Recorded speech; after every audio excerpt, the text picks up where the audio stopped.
angle and Annie's kitchen. Yes, grab a cup of coffee and let's cook. Today I'm going to make a very simple dish and it goes with anything. Meat, fish. If you're a vegan, you're going to love this. My son-in-laws are crazy for this dish and I'll tell you why. It has 3 ingredients and spices. So let's begin. I have potatoes. Now I like organic potatoes, organic russet potatoes. I'll be listing it, in my video. And then I like organic cherry tomatoes. And why do you say cherry tomatoes? Because large tomatoes get very watery when you cook them. I like that for eating. Now I even do something really special because in the summer I grow cherry tomatoes. Then I freeze them, so I have them all year long. But I ran out of them, so we're gonna have that. And then garlic. Now organic garlic. Now why do I use a whole bulb? You don't even taste it really, because it really mixes in. I love garlic in my soups and everything, and it is so good for you, right? So I should grow garlic as well, but I do have almost a farm outside, and I grow a lot of vegetables. I love them. So let's begin. I'm going to take this pan, and I'm going to put my potatoes in there. Now, why do I like organic potatoes? Because I can use the peels. And the peels have a lot of vitamins in there. And then we're going to take the tomatoes and just mix them around. And then the garlic. I love garlic. Even the smell. Some people are like, oh, I don't want to touch it. It washes right off. And welcome to my new kitchen. I'm so happy because I could never find anything. I had no room for anything. I would stuff pancake griddles in the attic, and this is nice. I actually have my own kitchen. So I'm going to use adobo. And why I like adobo is because it goes with a lot of things, and I use a lot of adobo. So we're going to sprinkle that all around. Now when this is cooking, you might want to say, I want some more spices in them. That's great. And you said, garlic? More garlic? Yes. You won't even taste it. Believe me, not a lot. You just want to sprinkle that in there. And then paprika. You want to sprinkle that all around. And then mix it just around with your hands so it goes on the other side of the potatoes. I smell that already. It's yummy. I don't like anybody who doesn't like these potatoes. But, and then spike. This is hard to find. You can find it on Amazon. Whole Foods used to carry it, and they came back with it because I like spike. Now this has got salt in it, but you can get the one unsalted. Of course, the salt. I stopped using salt because I was very bad. But the spike, I put a little. This one I use a salted one, and I get that all around. Make sure your spices are in there. And then I use olive oil. Now you could use cold pressed olive oil. I like organic olive oil. I just used to use cold pressed olive oil, but I like a good oil. And I want to sprinkle it all around. Whee! I'll get it in and everything. Because this makes the garlic like roasted. And the tomatoes too. So you just mix that all in. And it smells divine already. It really does. Let's have another sip of coffee.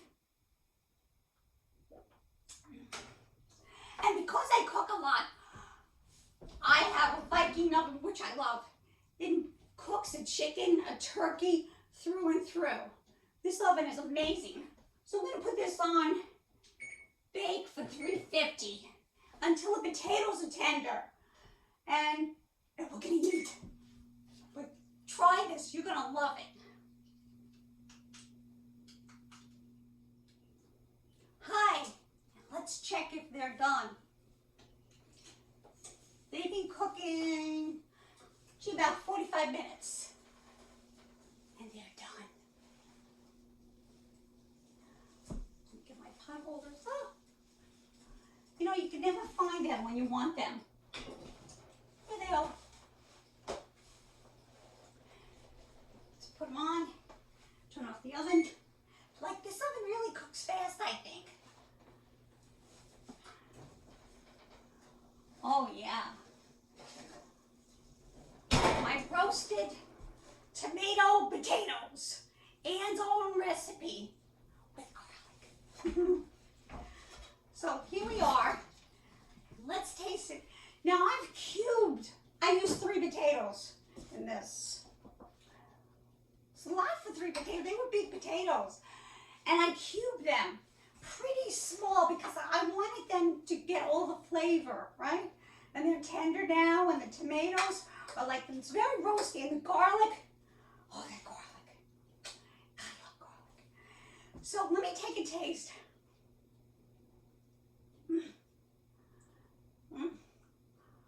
Hot, but outrageous. No wonder why my son-in-laws are in love. All the right flavors. You can feel, you can taste the garlic. Not too much, even though I did use a lot. And the adobo. Now I used about, I'd say, 3 tablespoons of adobo. I will list it on my video.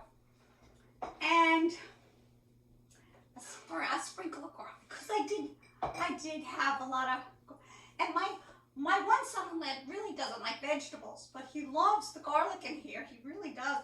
And the tomatoes. And about 3 tablespoons of spike. Now, you can even add more during, you say, you know what, I think I need a little bit more paprika. You can just add it. And paprika, about 2 tablespoons. It's hard to say exactly. It depends how much I'm cooking. Now, when I'm cooking for my family, I make a whole 5-pound bag of potatoes. And I use a lot of garlic, maybe 2 bulbs of garlic and then some. And then I have the tomatoes. I use 2 packs of tomatoes because I like it healthy too. And the olive oil. I just sprinkle the olive oil all around. It's hard to say exactly how much. I know people like to know, but I'd say until the olive oil is all over the potatoes, you want to make sure everything's gotten just not too much, because you don't want them soggy. So I'd say maybe a 1/4 cup of olive oil. And you think that's a lot, but it really dries up. As you can see, it's dry and delicious. Okay, let's touch it now. Let me get that. And here what it looks like. As I say, have it with fish. Have it alone. You can even barbecue it. And best of all, did you know you could freeze it? So put it in a glass jar, bowl, and freeze it. Have it another time if you want to make a lot of it. I know a lot of women cook and they're like, I can't make this all the time. So freeze some. Then you'll have it another time. So really subscribe to my channel and like me on YouTube. Thank you so much for stopping in, and we'll be making more. Like I said, I would make soups. Maybe asparagus soup. I'll tell you what I do with that. So thank you and have a really nice day. And thanks for coming by.